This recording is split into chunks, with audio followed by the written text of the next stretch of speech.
when we did Maria, it's really for outside. When I'm doing this film, it's really for outside audiences.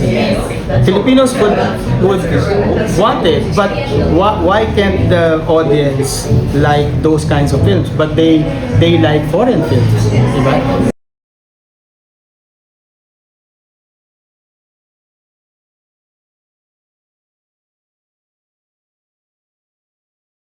So yun yung, I don't know, but that's something that palaisipan sa akin. So, Thank you.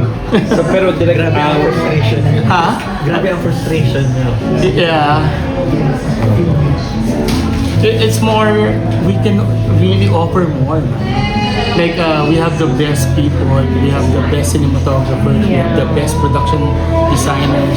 But you have to give them, parang kailangan, yung mga producer, they need to give them, like, if you're going to war, you have to give them the bala or the guns. You think you're getting there naman?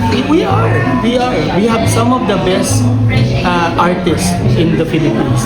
The producers just need to trust most of the newer directors, but where they want to bring the films.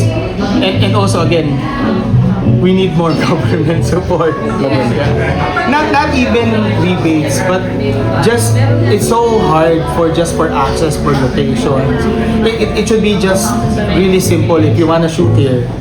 Because now if you want to shoot anywhere, permits, police, everything. So it's just difficult. So but in Manila kasi money talks. If you have the budget, then you can shoot anywhere.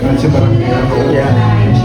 So Pero your advantage naman direct is your connections internationally. Ibig sabihin, Well, ano ba doon? Swerte lang ba to o pinaghirapan mo rin? no, I think it's more, we like Rex and me, we always go to film markets.